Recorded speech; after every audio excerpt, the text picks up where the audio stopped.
Hello students, आज मैं आपके साथ बहुत ही छोटा सा टॉपिक डिस्कस करने जा रही हूँ। सेक्शन 19 डिस्कस करने जा रही हूँ। इसमें ये कंसेप्ट है इनपुट टैक्स क्रेडिट किसको देना है? प्रिंसिपल। आपने सुना होगा प्रिंसिपल एजेंट का रिलेशनशिप, आपने सुना होगा बिजनेस लॉ में।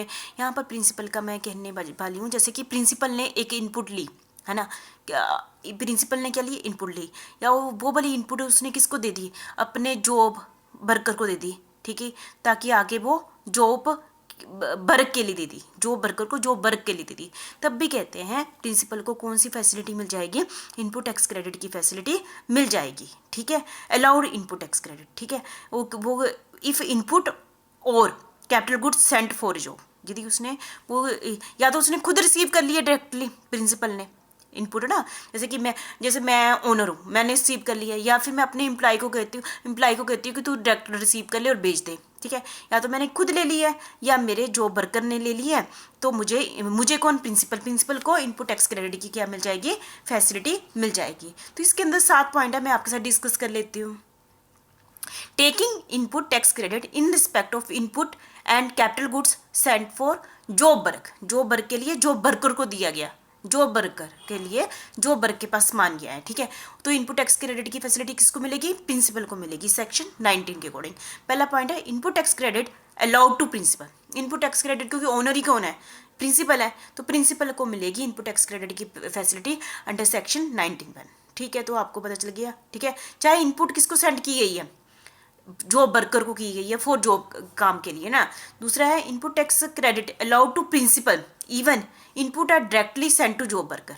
यदि हो सकता है प्रिंसिपल है जो जिससे सप्लाई ली है, वो प्रिंसिपल को भेजने की बजाय डायरेक्टली ही जॉब वर्कर को दे देता है, तब भी जो इनपुट टैक्स क्रेडिट की फैसिलिटी किसको मिल जाएगी? प्रिंसिपल को मिल जाएगी अंडर सेक्शन 19(2) के अंदर, ठीक है।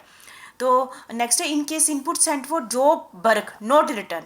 यदि देखो जॉब वर्कर को सामान भेज दिया, चाहे उसने जॉब वर्कर को सामान भेज दिया, चाहे प्रिंसिपल ने खुद भेजा या फिर डायरेक्टली जॉब वर्कर के पास सामान आ गया, ठीक है, और जॉब वर्कर ने अभी प्रिंसिपल को वापस नहीं किया, कितने टाइम पीरियड तक वापस नहीं किया? 1 साल तक वापस नहीं किया। It shall be deemed that input has been supplied by principal to the job worker on the day when the said input were sent out. मतलब जिस दिन उसने उसको सेंड किया है, 1 साल कब से काउंट करना है? जब से उसने उसको सेंड किया है या फिर डायरेक्टली उसके पास आ गया है ना, किसी ने जिसने सप्लायर ने डायरेक्टली जॉब वर्कर को दे दिया है, तब उसका तब से वो काउंट माना जाएगा 1 साल, ठीक है। क्लियर है, ठीक है। नेक्स्ट है हमारा input tax credit on capital goods. यही पॉइंट है। अब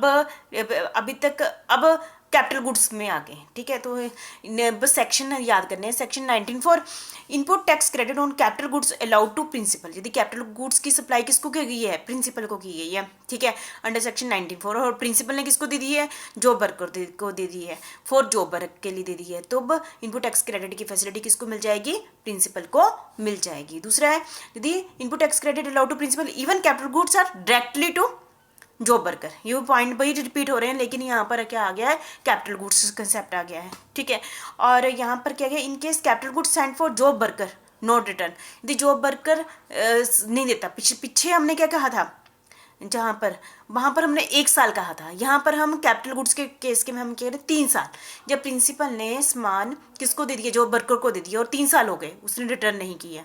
यदि डायरेक्टली जॉब वर्कर को दे दिए हैं और 3 साल हो गए हैं उस डेट से, तब भी उसने वापस नहीं की है, तो उसको हम क्या कहते हैं? 3 साल वहाँ से काउंट करने हैं। तो in case capital goods sent for job work note, तब उसको इनपुट टैक्स क्रेडिट की फैसिलिटी मिल जाएगी, ठीक है। ये थे सारे पॉइंट्स, ये आप सभी ने कर लेने हैं, ठीक है। सिंपल सा था क्योंकि सेक्शन 19 दिया हुआ था, तो मैंने आपके सामने डिस्कस करना ही था, ठीक है।